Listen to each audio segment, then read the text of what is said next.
அனைவருக்கும் இனிய வணக்கம் நண்பர்களே. இன்னைக்கு நம்முடைய வீடியோவில் எதை பற்றி பார்க்க போகிறோன்னா, ஆதிபராசக்தி கோவிலுக்கு மாலை அணிந்து செல்லக்கூடிய பக்தர்கள் இருமுடி கட்டக்கூடிய நேரம் வரையும் எந்த மாதிரி விரத முறையை கடைபிடிக்கணும். ஆதிபராசக்தி அம்மனை மனதார நினைத்து வழிபட்டாலே வாழ்க்கையில் இருக்கக்கூடிய பிரச்சனை தீருங்க.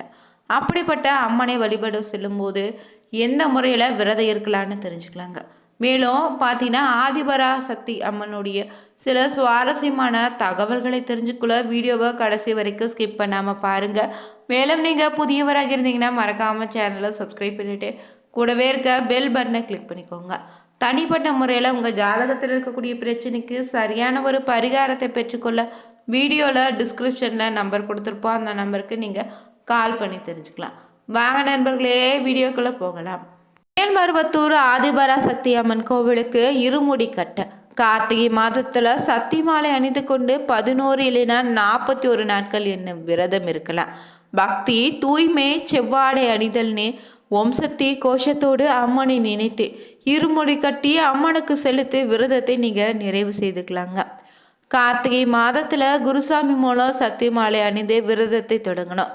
பொதுவாகவே பார்த்தீங்கன்னா விரத காலம் 11 நாள், 21 நாள் இல்லைன்னா 41 நாட்கள் கடும் விரதம் இருக்கணுங்க. இந்த நாட்களில் பார்த்தீங்கன்னா விரதம் இருக்கக்கூடிய பக்தர்கள் சிவப்பு நிற உடை மட்டும்தான் அணியணும். தினமும் இருவேளையும் குளித்துட்டு அம்மன் சிந்தனையோடு ஓம் சக்தி கோஷத்தை உச்சரிக்கணும்.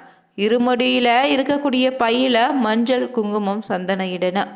முன்புறம் நெய், தேங்காயும், அரிசி, மஞ்சள் பொடி, விபூதி, குங்குமம், பிற பூஜை பொருட்களை வச்சுக்கணும். பின்புறம் இருக்கக்கூடியது உணவுக்கு தேவையான அரிசி, பருப்பு, பொருட்கள், தின்பண்டங்களை வச்சுக்கலாம். கோவிலுடைய நடைமுறையாக பார்த்தீங்கன்னா இருமுடி கட்டும் முன்னாடி கற்பூர ஆராதனை செய்யணும். செவ்வாடை விரிப்பில் இருமுடியை வைத்து இருபுறமும் மஞ்சள், குங்குமம் வச்சு மேல்மருவத்தூர் கோவிலுக்கு கொண்டு செல்ல வேண்டுங்க. இங்கு இருமுடியை தலையில் சுமந்து பாதம் குறையாம ஓம் சக்தி என பாடி மேல்மருவத்தூர் சென்று அபிஷேக வழிபாட்டில் கலந்து கொண்டு பின்னாடி இருமுடியை சமர்ப்பித்து விரதத்தை நீங்கள் நிறைவு செய்துக்கலாம்.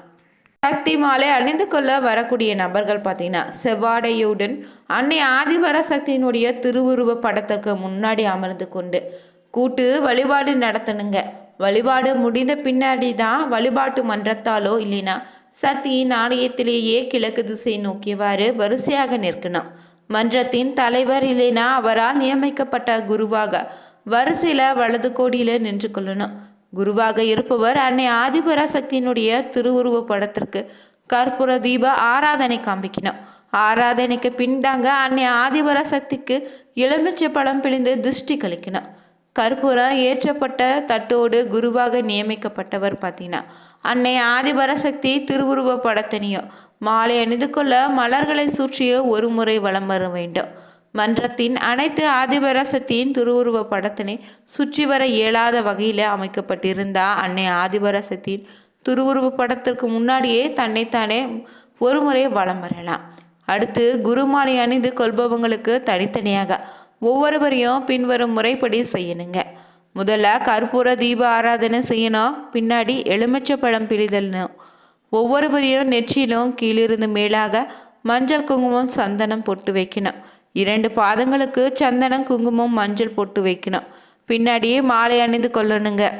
கண்ணோறு பாடாத வகையில் எலுமிச்சை பழம் பிடிந்து திருஷ்டி கழித்து கற்பூர தீப ஆராதனை காமிக்கணும்.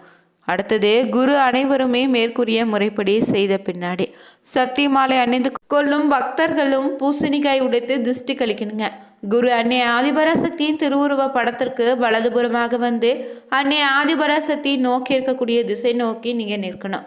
வரிசையில் நிற்பவங்க அனைவருமே ஒன்று சேர்ந்து இணைந்து அன்னை ஆதிபராசக்திக்கு கற்பூர தீப ஆராதனை காமிக்கணும்.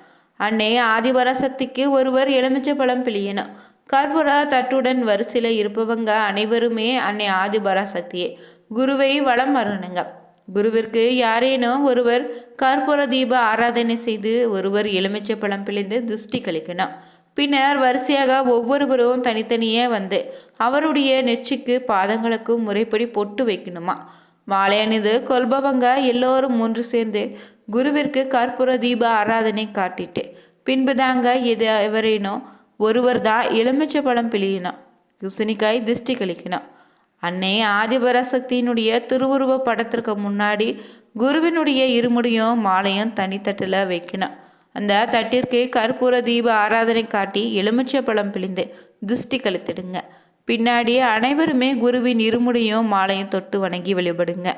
குரு அன்னைய ஆதிபராசக்தியின் திருவுருவ படத்திற்கு முன்னாடி இடதுபுறமாக தெற்கு நோக்கி இடது காலை மண்டியிட்டு அமர்ந்து இருக்கணும். அடுத்து இருமுடி சக்தி மாலை தாங்கிய தட்டினை குத்துக்காலிட்டு வலது காலின் மேலே வைக்கணுமா. சக்தி மாலை அணிந்து கொள்ளக்கூடியவங்க குருவிற்கு அணிவிக்க வேண்டிய சக்தி மாலையை அனைவருமே ஒன்றாக சேர்ந்து எடுத்து சக்தி மாலையின் டாலர் வலக்கையில் இருக்குமாறு தாங்கிக்கணும்.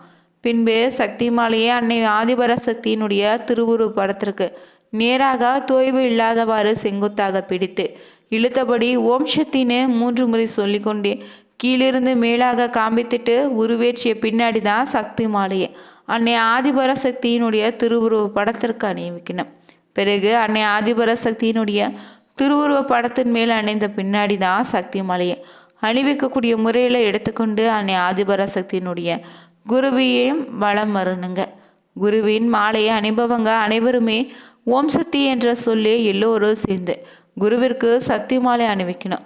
பிறகு சக்தி மாலையை ஏற்றுக்கொள்ளக்கூடிய குருவும் அந்த வேளையில் இருமுடியின் மேலே 2 கரங்களையும் வைத்து தன் தாய் தந்தையை நெஞ்சில் நிறுத்தி கொண்டு அன்னை ஆதிபராசக்தியை நெஞ்சில் நிறுத்தியும் வணங்கி வழிபடணுங்க.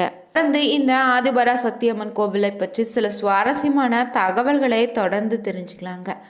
அம்மனுடைய ஆலயங்கள் பல இருந்தாலும் பார்த்தீங்கன்னா பக்தர்கள் மாலை அணிந்து செல்லக்கூடிய தலம் தாங்க இந்த மேல்மருவத்தூர் அம்மன் கோவில். அதே போல் சென்னை சுற்றி முக்கிய கோவில்கள் நினைவுக்கு வருவது மேல்மருவத்தூர் தாங்க. தமிழகம் மட்டும் இல்லைங்க, உலகில் பல நாடுகளில் இருந்து லட்சக்கணக்கான பக்தர்கள் பார்த்தீங்கன்னா மேல்மருவத்தூர் ஆதிபராசக்தி சித்தர் பீடத்திற்கு வந்து வழிபட்ட வண்ணமே இருக்காங்க. தன்னை வணங்கக்கூடிய பக்தர்கள் வாழ்க்கையில் பல அதிசயங்களையும் அற்புதங்களையும் நிகழ்த்திய வண்ணமே இருக்குதுங்க. ஆதிபராசக்தி கோவிலில் சாமானிய மனிதர்கள் அதிக அளவில் வந்து வழிபட்டு செல்லக்கூடிய தலமாகவே இருக்குது. இங்கே யார் வேண்டுமானாலும் பார்த்தீங்கன்னா அம்மனுக்கு பூஜை அபிஷேகம் உள்ளிட்டவை செய்யலாமா. சபரிமலை போல இங்குமே கோவிலுக்கு மாலை அணிந்து கொண்டு இருமுடி கட்டி வந்து வழிபடுவது முக்கிய வழிபாட்டு முறையாக இருக்குங்க. இங்கு பார்த்தீங்கன்னா உலக புகழ்பெற்ற அம்மன் கோவில்களில் ஆதிபராசக்தி சித்தர் பீடமும் ஒன்று. செங்கல்பட்டு மாவட்டம் மேல்மருவத்தூரில் இந்த கோவில் அமைந்திருக்கு. இங்கு அதிகமான பக்தர்கள் பார்த்தீங்கன்னா தினமுமே வந்து செல்லக்கூடிய கோவிலாக இந்த அம்மன் ஆலயம் அமைந்திருக்கு. இந்த கோவிலில் உருவான வரலாறு சுவாரஸ்யமாக அமைந்திருக்குங்க. தற்போது ஆதிபராசக்தி கோவிலில் அமைந்துள்ள இடம் பார்த்தீங்கன்னா 1960களில் ஒரே ஒரு வேப்ப மரமாக இருந்திருக்கு. இந்த மரம் சாதாரண வேப்ப மரம் போல இல்லாமல் கசப்பு தன்மை கொண்டதாகவும் இல்லாமல் காய்கனிகள் இனிப்பு சுவையாக இருந்திருக்கு. இதிலிருந்து வடியக்கூடிய பாலும் பார்த்தீங்கன்னா இனிப்பு சுவையாக இருந்திருக்குங்க. இதனால் இந்த பகுதியில் இருந்த மக்களுமே இதனை கடந்து செல்லக்கூடியவங்க அனைவருமே ஆச்சரியத்தோடு பார்த்துருக்காங்க. ஆனால் அதைவிட ஆச்சரியமாக நடந்த விஷயம் என்னென்னா, இந்த மரத்தினுடைய பால் காய்கனிகளை சாப்பிட்டவங்க பார்த்தீங்கன்னா நோய்கள் குணமாக தொடங்கியிருக்கு. இதனால் இந்த அதிசய வேப்பமரம் பற்றிய தகவலும் பார்த்தீங்கன்னா மற்ற இடங்களுக்கு பரவ தொடங்கியிருக்கு. பிறகு பார்த்திங்கன்னா 1966ஆம் ஆண்டு தமிழகத்தில் வீசிய புயலால் இந்த மரம் அடியோடு சாஞ்சிடுச்சு. அந்த மரத்தின் வேர் பகுதியில் இருந்து சுயம்புவாக ஒரு கல் தோன்று துளிப்பட்டிருக்குங்க. அந்த சுயம்புவிற்கு மேலே சிறிய குடில் அமைத்து அந்த பகுதியில் இருந்த மக்கள் பார்த்தீங்கன்னா பூஜை செய்ய வழிபட தொடங்கியிருக்காங்களாம். இதற்கு சித்தர் பீடனும் சேரிட்டிருக்காங்க. பல ஆண்டுகளாக சுயம்பு உருவம் மட்டுமே இங்கு வழிபடப்பட்டு இருந்திருக்குங்க. பின்னர் தான் 1977ஆம் ஆண்டு நவம்பர் 25ஆம் தேதி தான் இந்த சுயம்புக்கு அருகிலேயே 3 அடி உயர பீடத்தில் அன்னை ஆதிபராசக்தியினுடைய சிலையும் பிரதிஷ்டை செய்திருக்காங்க. 1000 இதழ் கொண்ட தாமரை மீது வலது காலை மடித்து கொண்டு இடது காலை தொங்க விட்டு அமர்ந்த நிலையில வலது திருக்கரத்துல தாமரை மட்டும் இடது திருக்கரத்துல சின்முத்திரையை காட்டியும் காட்சியளிப்பா. 1000 இதழ் கொண்ட தாமரை என்பது தியானத்தை குறிக்குங்க. அன்னையின் கையில் இருக்கக்கூடிய சின்முத்திரையும் ஞானத்தை குறிக்குங்க. அன்னையின் தலையில ஜடாமுடியோடு கிரீடம் போல அமைந்திருக்கும். இந்த கோவில்ல அமைந்த புற்று மண்டபமும் சிறப்புங்க. இங்குள்ள புற்றுல அம்மன் பாம்பு வடிவில் வசிப்பதாகவும் இரவு நேரத்தில் மண்டபத்தில் தங்கியிருக்கவங்களுக்கு பாம்பின் உருவல காட்சளிப்பதாகவும் சொல்லப்படுது. புற்று மண்டபத்திற்கு வலதுபுறம் சப்த கன்னியர் கோவில் இருக்கு. மேலும் இங்கு பார்த்தீங்கன்னா நவகிரகங்கள் கிடையாது. ஏன்னா அனைத்து ஆதிபராசக்திக்குள்ள அடக்கம் என்பதால் இங்கு நவகிரக சன்னதி இருக்காதுங்க. இந்த வீடியோ பிடிச்சிருந்தா லைக் பண்ணுங்கள், ஷேர் பண்ணுங்கள், கமெண்ட் பண்ணுங்கள். மறக்காமல் நம்ம சேனலை சப்ஸ்கிரைப் பண்ணிக்கோங்க. Thank you viewers.